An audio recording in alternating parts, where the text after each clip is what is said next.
Hello everyone, I hope you all are doing well. So I'm Advocate Iram, Legal Associate at Center for Criminal Investigation and Forensic Science and Tabish Sarosh and Associates. So let's just begin with today's topic, and that is the learning and understanding of the POCSO Act.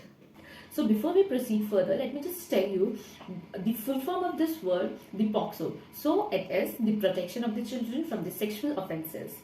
This particular act is very important in India because it aims at providing, the safeguard to the children from the sexual abuses, from the offences, that is being committed against them, and the exploitation. This particular act was enacted in the year 2012, and it addresses various forms of sexual abuses, sexual offences against the children, and this act provides legal framework for reporting such crimes, for investigation of this such crimes, for the prosecution processes, and understanding the importance of this act is very important because it ensures the safety and the well-being of the children across the country.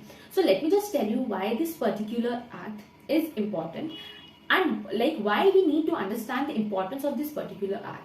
First and foremost thing about this particular act is that this particular act provides the protection to the children, and the primary objective of this act is to protect children from sexual abuses and the exploitation, and by defining multiple forms of sexual offences and establishing stringent punishment, very strict punishments to the offenders, and this act particularly act as a deterrent against such crimes.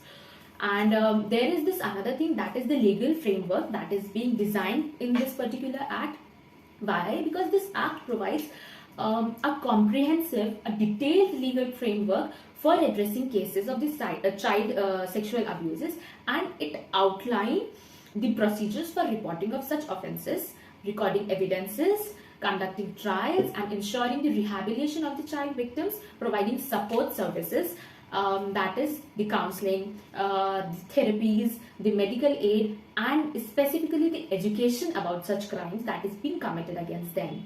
And then there is this another thing, that is the speedy justice. Made these special courts, established these special courts under this act, and which run the trial processes and ensure speedy justice for child victims. So these courts have that child-friendly facilities and trained personals to handle such case sensitively, specifically with the children.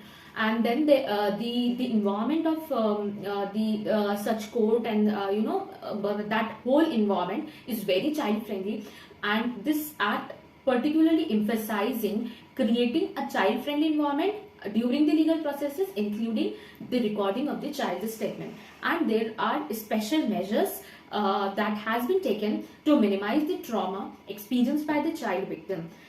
And let me just tell you, why learning the understanding of this act is important. So, it is important because this act provides us with multiple provisions aimed at protecting child from sexual offences, from the sexual abuses. The first thing is that this aim provides us with the definition of the child abuses, and it provides us with the multiple forms of offences, sexual offences that is being committed against the children. The first thing is that is the penetrative sexual offence, assault, that is any form of sexual penetration with the children. And then there is this another thing, that is aggravated sexual assault. So this is the form of the assault wherein the offences are committed under circumstances like when the victim is below the age of 12 years, and when the offender is in a position of trust or authority.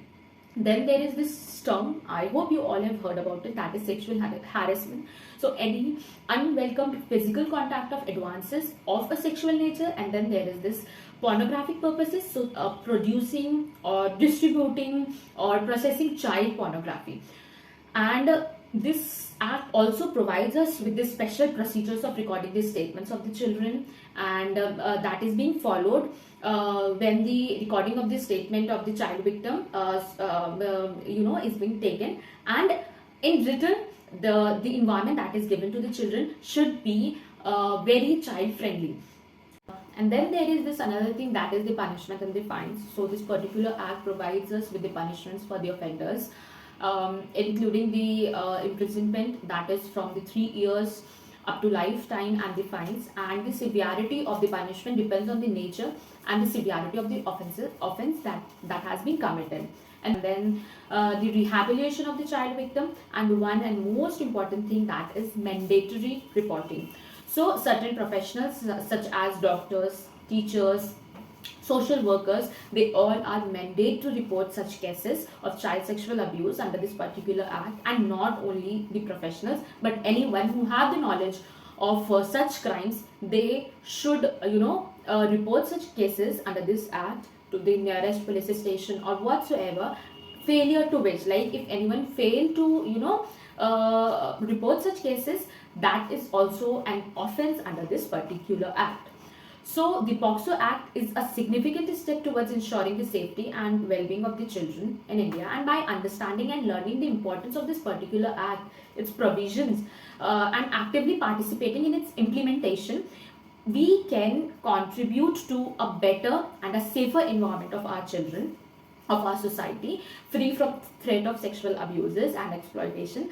And it becomes very much important for all of us to be aware of our own responsibilities under this act, and we should work together to protect our most vulnerable population, that is our children and our upcoming generation. So that's all for today. So thank you very much.